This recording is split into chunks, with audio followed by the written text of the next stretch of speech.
open D5 is named as such because it is a D5 chord, or D5 power chord, in that it contains only the notes of D, what we call the root, and A, the fifth. D and A is a D5, and that's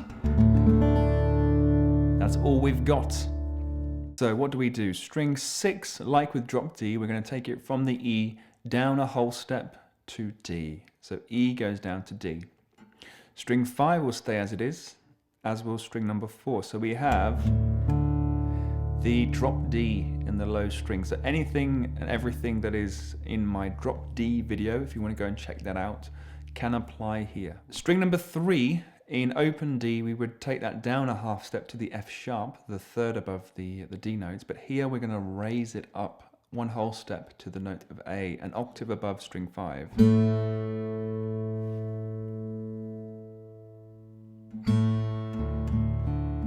So it's D, A, D, A.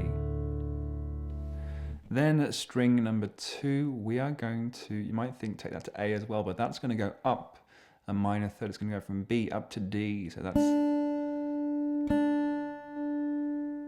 the D, and then string number 1, we're going to lower down a whole step to the D. So we've got 2 D strings, and immediately that gets that sense of almost that 12-string sound. I think of artists like John Butler. Exploring this tuning then, the first thing is basically D is going to be our tonic. D is home, as we generally when we work with this tuning, because it's a D5 tuning, right? So it's important, I think, to be able to see scales along one string, and the starting point for that could be string 6. That's the reference for forming some chord shapes. So again, much like the drop D and the open D tunings, we want to be confident on locating the root notes for chords. So the D major scale, open, 2, 4, 5, 7, 9, and 11 would be our D scale, okay?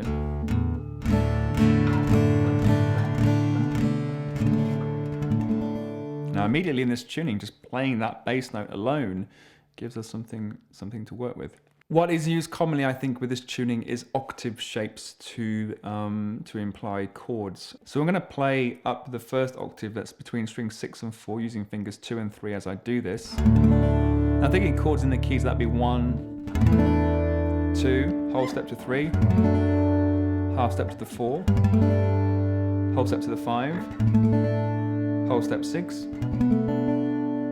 whole step to the 7, and then. So straight away with those shapes, you could be representing some chord progressions, like a 4 to a 5, 6 chord.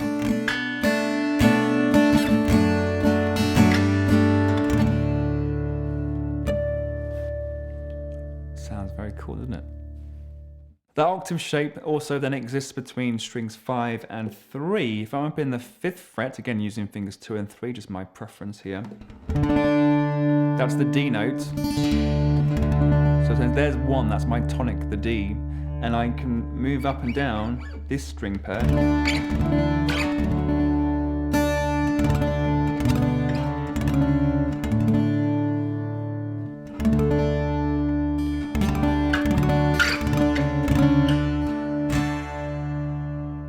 So again, to be representing some chord changes or thinking up, a riff or a melodic idea. Just finally then, that octave also exists between strings 4 to 2, 4 to 1. So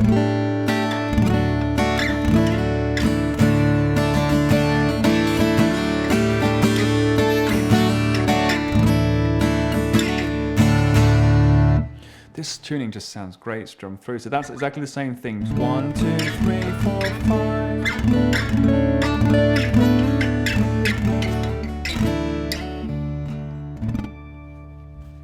Another approach would be in a similar way, would be using the distance of a 5th.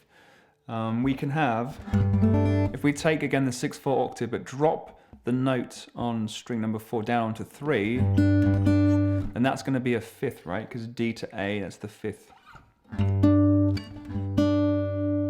It's more than an octave, so it's like a compound 5th. but I still think about it as a fifth. So.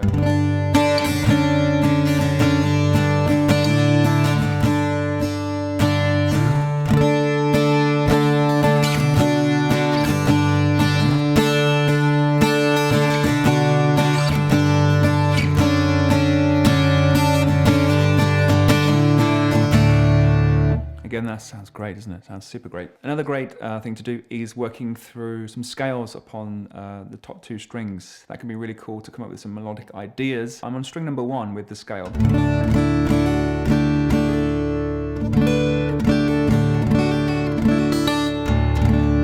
Great opportunity for some hammer-ons and pull-ups.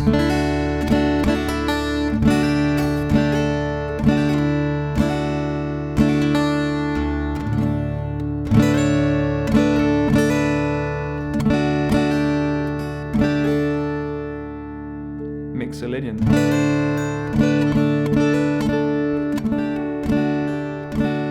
Phrygian dominant.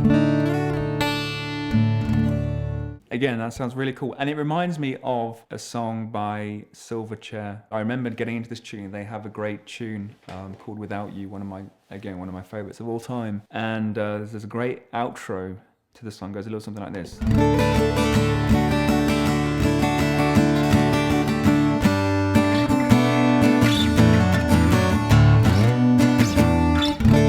And it carries on that basis.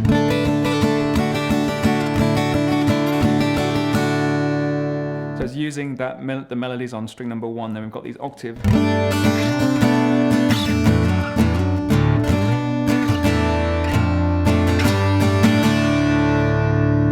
This is a great example of the melodies up on string 1 and using those octaves. I should mention too, if you're working a melody on the high string or strings, you can use a mini bar across strings 1 and 2. Then you get a closer approximation of a 12-string sound.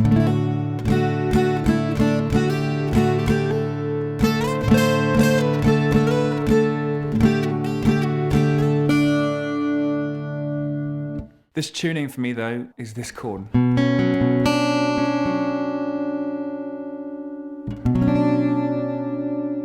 I love that. This is the first chord in Creed's tune, My Sacrifice. Mark Tremonti is a big advocate of this tuning. He's used it in a couple of songs with Alter Bridge, and he used this in My Sacrifice, the Creed song.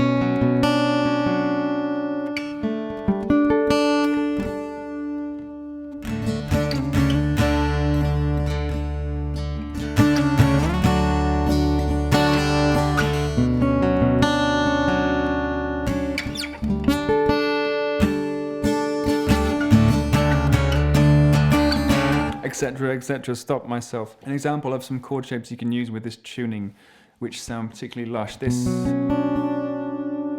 because strings 5 and 4 are tuned as normal, we have the power chord between 5 and 4 in the standard grip with the gap between the two fingers. Okay, but if we put in the extended, what I call the extended power chord shape, when we add in finger 4 in the same fret above 3,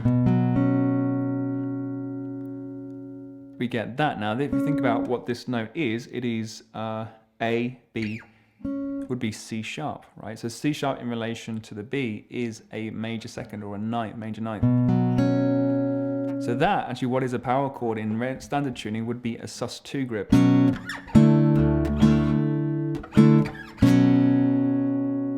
But when you add in the strings 1 and 2, the note D, that is our minor third of that chord. So we have root 3, 5, 9. So this is a B minor 9,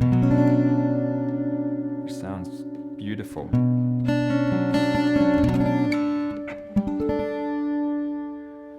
And then just in that particular song, we have that same shape coming off the 10th fret. So that would be the note of G. So it would be G, D, A, G, D, A, and that is a G sus2. Is that right? Yeah, G, A, D.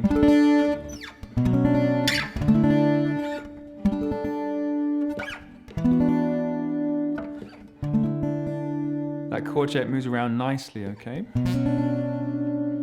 Just one for your chord bank in this tuning. Just considering some simple chord grips that I got from the transcription that I was doing where I discovered this tuning. If we take a finger on string 4 at the 4th fret, then we add in the note of the F sharp. So that then essentially is the tuning of an open D tuning.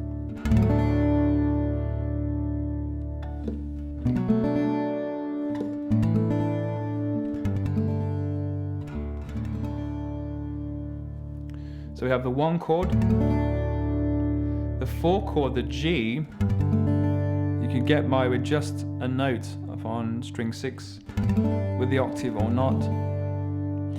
So naming that chord, that's going to be a G sus2. For the 5 chord, we could come off the open A string, and then we have A, E, A, D, D. What would be an A sus4?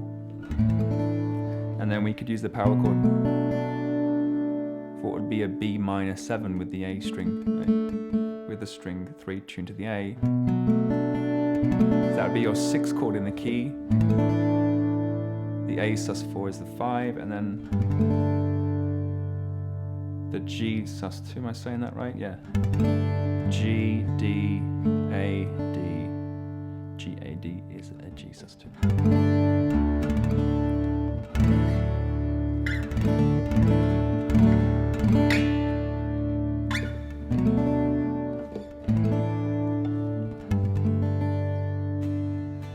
So there you go, that is open D5. Hopefully you didn't pop any strings. As always, if you did enjoy the video, please drop me a thumbs up and click on that subscribe button if you're new to the channel, and as you do so, don't forget to ring that bell. If you'd like to help support my work, you can do so via my online shop by checking out my courses, ebooks and other printables, or you can become a member of my Patreon group, and there will be a tab for this lesson available to all Patreon group members. You have fun with it, practice well, and I'll see you soon.